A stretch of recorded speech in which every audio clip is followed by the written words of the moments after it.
ପିଲାମାନେ ଆଜିର ଅଧ୍ୟାୟକୁ ତୁମମାନଙ୍କୁ ସ୍ୱାଗତ।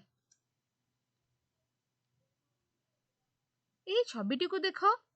କହିପାରିବ ପିଲେ, ଏହି ଛବିରୁ ଆମକୁ କେଉଁ ଋତୁ ବିଷୟରେ ସୂଚନା ମିଳୁଛି? ଏହି ଛବିଟିରେ ଆମକୁ ବର୍ଷା ଋତୁ ବିଷୟରେ ସୂଚନା ମିଳୁଛି। ଠିକ୍ କହିଲ। ପିଲାମାନେ କହିପାରିବ ବର୍ଷକ କେତେ ମାସ? ବର୍ଷକ 12 ମାସ। ଠିକ୍ କଥା। ବର୍ଷକ କେତେ ଋତୁ? ବର୍ଷକ 6 ଋତୁ। ବର୍ଷକ 6 ଋତୁ। ଠିକ୍ କହିଲ। ଏହି ଋତୁ ଗୁଡ଼ିକର ନାମ ତୁମେ କହିପାରିବ? ହଁ, କହିପାରିବି। କହିଲେ ଦେଖି। ଗ୍ରୀଷ୍ମ, ବର୍ଷା, ଶରତ, ହେମନ୍ତ, ଶୀତ, ବସନ୍ତ। ବହୁତ ବଢ଼ିଆ, ତମେ ଠିକ୍ କହିଲ। ଏହି 6 ଗୋଟି ଋତୁ ମଧ୍ୟରୁ ବର୍ଷା ଋତୁ ହେଉଛି ଅନ୍ୟତମ। ଗ୍ରୀଷ୍ମ ଋତୁ ପରେ ବର୍ଷା ଋତୁ ଆସିଥାଏ। ଗ୍ରୀଷ୍ମ ଋତୁରେ ପ୍ରଚଣ୍ଡ ରୁଦ୍ର ତାପରେ କଷ୍ଟ ଅନୁଭବ ହୁଏ।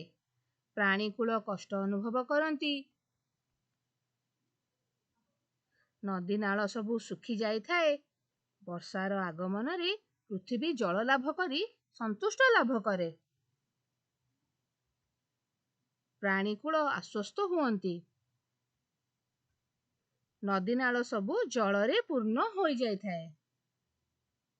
ଆକାଶରେ ମାଳ ମାଳ ମେଘ ଘୁରି ବୁଲନ୍ତି। ବର୍ଷା ଋତୁର ଦୃଶ୍ୟ ଅତୀବ ମନୋରମ। ତ ପିଲାମାନେ, ଆଜି ଆମେ ଷଷ୍ଠ ଶ୍ରେଣୀ ସାହିତ୍ୟ ବହିର ପ୍ରଥମ ପଦ୍ୟ ବର୍ଷା ସମ୍ପର୍କରେ ପଢ଼ିବା ଏବଂ ଆଲୋଚନା କରିବା। କ'ଣ କହୁଛ, ପଢ଼ିବା? ହଁ, ପଢ଼ିବା।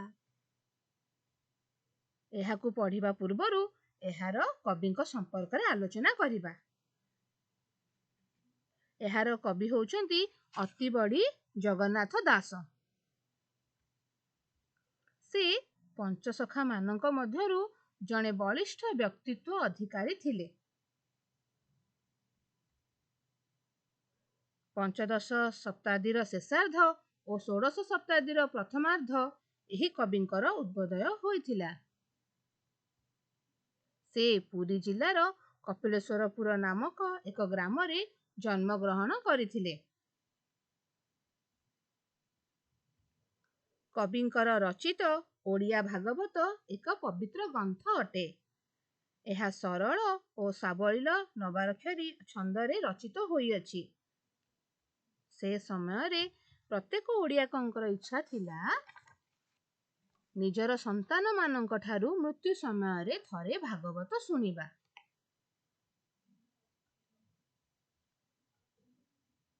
କବିଙ୍କର ରଚିତ ଓଡ଼ିଆ ଭାଗବତ 12 ଖଣ୍ଡରେ ବିଭକ୍ତ ହୋଇଛି। ପ୍ରତ୍ୟେକ ଖଣ୍ଡକୁ କବି ସ୍କନ୍ଦ ବୋଲି ଅଭିହିତ କରିଛନ୍ତି।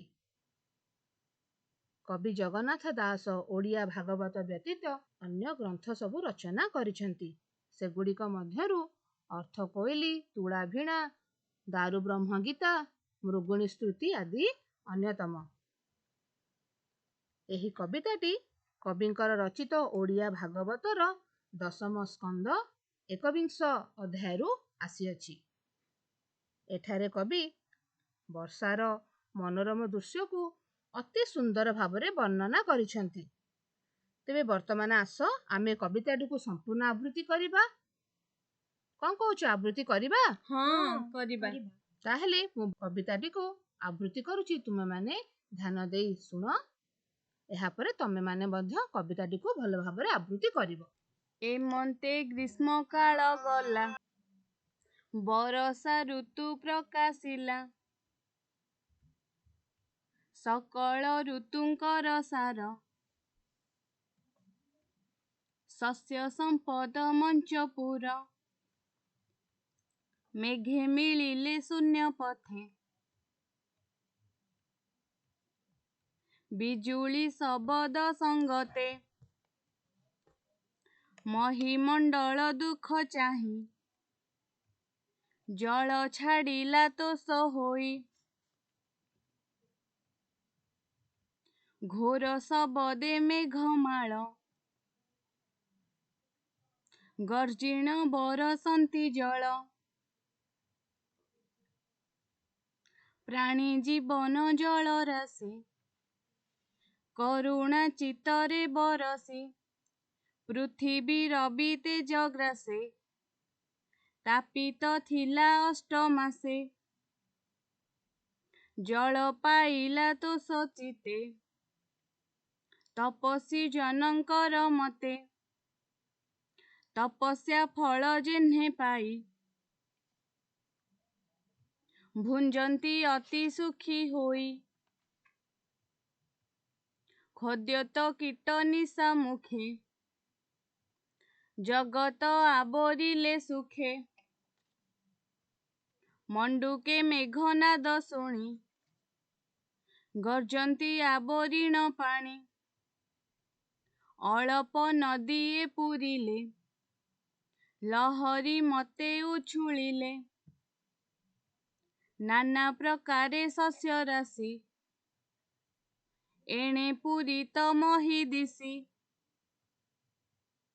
ଛତୁ ଯେ ଛତ୍ର ପ୍ରାୟ ହୋଇ ରାଜାର ପ୍ରାୟ ଦିଶେ ମହି ମୟୂରେ ଗିରି ଶିଖେ ଥାଇ ନୃତ୍ୟ କରନ୍ତି ମେଘେ ଚାହିଁ ଅତିଥି ଦେଖି ଭକ୍ତ ଜନେ ଯେ ସନେ ତୋଷ ହୁଅନ୍ତି ମନେ। ତାହେଲେ ପିଲାମାନେ ତମେ ଏଇ କବିତାଟିକୁ ମୁଁ ଆବୃତ୍ତି କଲି ଭଲ ଭାବରେ ଶୁଣିଲ ତ? ହଁ କେମିତି ଲାଗିଲା? ବହୁତ ଭଲ ଲାଗିଲା। ମୁଁ ତ ବର୍ତ୍ତମାନ ଏକୁଟିଆ କଲି, ଏବେ ମୁଁ ପଦେ ପଦେ ବୋଲିବି, ତମେ ମୋ ସହିତ କବିତାଟିକୁ ପଦେ ପଦେ ଆବୃତ୍ତି କରିବ।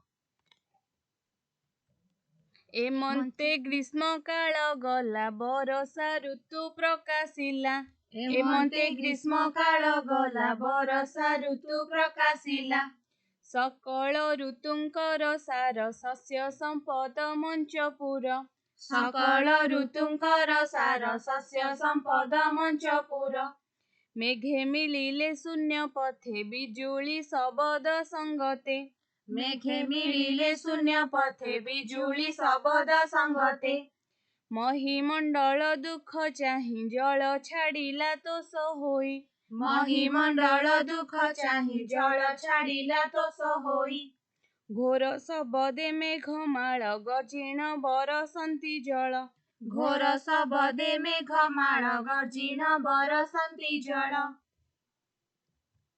ପ୍ରାଣୀ ଜୀବନ ଜଳ ରାଶି କରୁଣା ଚିତ୍ତରେ ବରସି ପ୍ରାଣୀ ଜୀବନ ଜଳ ରାଶି କରୁଣା ଚିତ୍ତରେ ବରସି ପୃଥିବୀ ରବି ତେଜ ଗ୍ରାସେ ତାପିତ ଥିଲା ଅଷ୍ଟମାସେ ପୃଥିବୀ ରବି ତେଜ ଗ୍ରାସେ ତାପିତ ଥିଲା ଅଷ୍ଟମାସେ ଜଳ ପାଇଲା ତୋଷ ଚିତେ ତପସ୍ୱୀ ଜନଙ୍କର ମତେ ଜଳ ପାଇଲା ତୋଷ ଚିତେ ତପସ୍ୱୀ ଜନଙ୍କର ମତେ ତପସ୍ୟା ଫଳ ଯେହ୍ନେ ପାଇ ଭୁଞ୍ଜନ୍ତି ଅତି ସୁଖୀ ହୋଇ ତପସ୍ୟା ଫଳ ଯେହ୍ନେ ପାଇ ଭୁଞ୍ଜନ୍ତି ଅତି ସୁଖୀ ହୋଇ ଖଦ୍ୟତ କୀଟ ନିଶା ମୁଖେ ଜଗତ ଆବୋରିଲେ ସୁଖେ ଖଦ୍ୟତ କୀଟ ନିଶା ମୁଖେ ଜଗତ ଆବୋରିଲେ ସୁଖେ ମଣ୍ଡୁକେ ମେଘନାଦ ଶୁଣି ଗର୍ଜନ୍ତି ଆବରିଣ ପାଣି ମଣ୍ଡୁକେ ମେଘନାଦ ଶୁଣି ଗର୍ଜନ୍ତି ଆବରିଣ ପାଣି ଅଳପ ନଦୀଏ ପୁରିଲେ ଲହରୀ ମତେ ଉଛୁଳିଲେ ଅଳପ ନଦୀଏ ପୁରିଲେ ଲହରୀ ମତେ ଉଛୁଳିଲେ ନାନା ପ୍ରକାରେ ଶସ୍ୟ ରାଶି ଏଣେ ପୂରିତ ମହି ଦିଶି ନାନା ପ୍ରକାରେ ଶସ୍ୟ ରାଶି ଏଣେ ପୂରିତ ମହି ଦିଶି ଛତୁ ଯେ ଛତ୍ର ପ୍ରାୟ ହୋଇ ରାଜାର ପ୍ରାୟ ଦିଶେ ମହି ଛତୁ ଯେ ଛତ୍ର ପ୍ରାୟ ହୋଇ ରାଜାର ପ୍ରାୟ ଦିଶେ ମହି ମୟୂରେ ଗିରି ଶିଖେ ଥାଇ ନୃତ୍ୟ କରନ୍ତି ମେଘେ ଚାହିଁ ମୟୂରେ ଗିରି ଶିଖେ ଥାଇ ନୃତ୍ୟ କରନ୍ତି ମେଘେ ଚାହିଁ ଅତିଥି ଦେଖି ଭକ୍ତ ଜନେ ଯେ ସନେ ତୋଷ ହୁଅନ୍ତି ମନେ। ତାହେଲେ ପିଲାମାନେ ମୁଁ ତ ଆବୃତ୍ତି କଲି, ତମେମାନେ ବି ଆବୃତ୍ତି କରିବା ଶିଖିଗଲ। ତ ଏବେ ତମେମାନେ କିପରି ଆବୃତ୍ତି କରି ଶିଖିଲ? ତମେମାନେ କିଏ ଦୁଇ ଜଣ ଗାଇ କରି ମତେ ଶୁଣେଇ ପାରିବ? ହଁ ଶୁଣେଇ ପାରିବୁ। ତାହେଲେ ଦେଖି ତମେମାନେ କିପରି ଆବୃତ୍ତି କରିବା ଶିଖିଲ? ଏମନ୍ତେ ଗ୍ରୀଷ୍ମ କାଳ ଗଲା ବରଷା ଋତୁ ପ୍ରକାଶିଲା ସକଳ ଋତୁଙ୍କର ସାର ଶସ୍ୟ ସମ୍ପଦ ମଞ୍ଚପୁର मेघे मिलिले शून्य पथे बिजुली शब्द संगते महिमंडल दुख चाहि जल छाड़िला तो सोहोई घोर शब्दे मेघमाळ गर्जिन बरसन्ति जल प्राणी जीवन जल राशि करुणा चित्तरे बरसी पृथ्वी रवि तेज ग्रासे तापित थिला अष्टमासे जल पाइला तो सोचिते तपस्वी जनंकर मते तपस्या फल जेन्हे पाई भुंजंती अति सुखी होई खाद्य तो कीट निशा मुखे जगत आबोरिले सुखे मुंडुके मेघनाद शुणी गर्जंती आबोरिण पाणी अळप नदीए पुरिले लहरी मते उछुळिले नाना प्रकारे शस्य राशि एणे पूरित मही दिशि छतुजे छत्र प्राय होई राजार प्राय दिशे मही मयूरे गिरी शिखे थाई नृत्य करंती मेघे चाहि अतिथि देखी भक्त जने जे सने तो सोहंती मने।